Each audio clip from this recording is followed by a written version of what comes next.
Here we go. Steel cage action kicking off here. Man.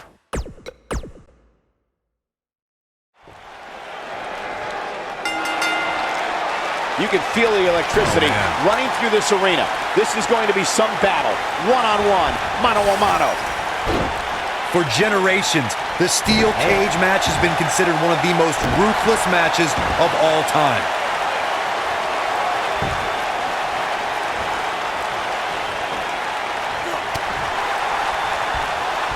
Oh my God.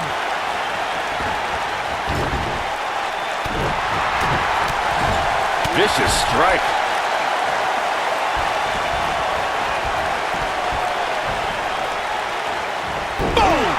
Boom!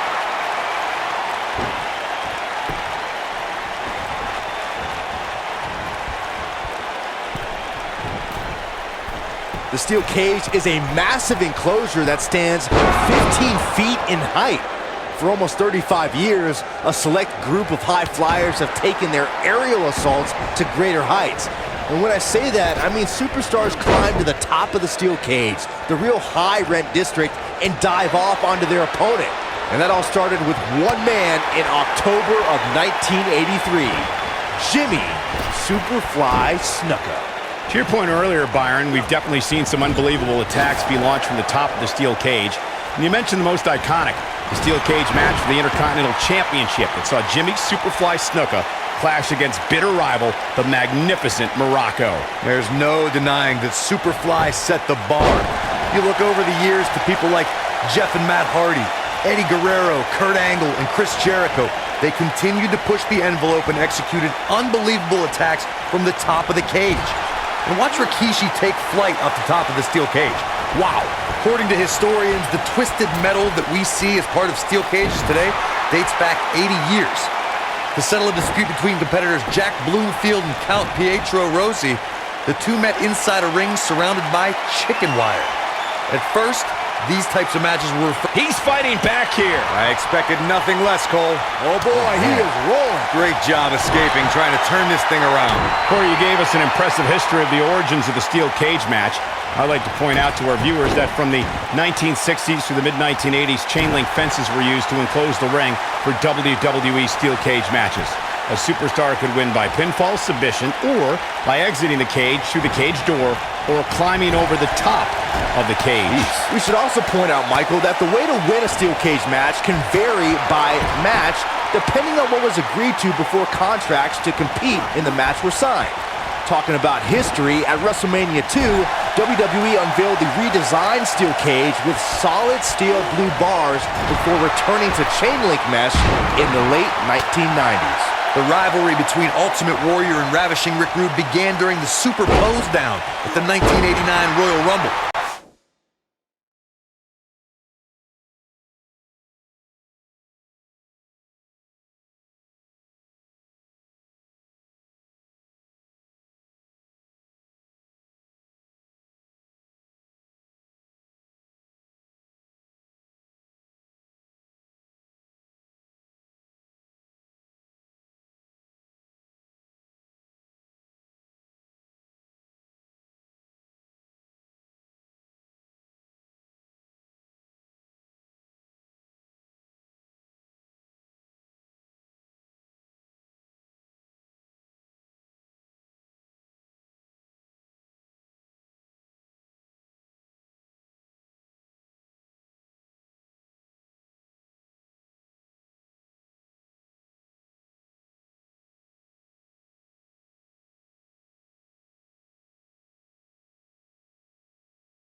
Then it progressed to where both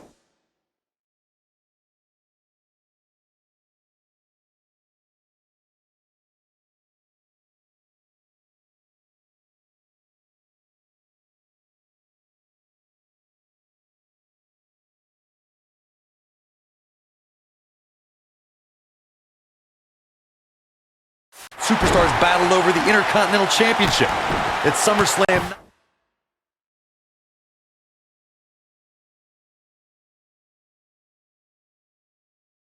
90, the rivals met inside a 15-foot-high steel cage for the WWE Championship. Big counter here. This is what makes him one of the best in the business. Corey, the WWE Championship match between the Ultimate Warrior and Ravishing Rick Rude was the second half of the double main event at 1990 SummerSlam. The rivalry between the Warrior and the Ravishing One was so heated that no one knew what to expect once the two men were able to battle inside a steel cage, which at the time was the most grueling match in all of WWE. The Ultimate Warrior dominated early on with his incredible strength. Rick Rude turned the tables and used the steel surroundings to his advantage. At one point, Rude dove from the top of the cage onto the Warrior. But after the Warrior's signature Gorilla Press Slam, The shoulders on the mat. Yeah, I don't believe that he didn't win this match right there. Oh, wow.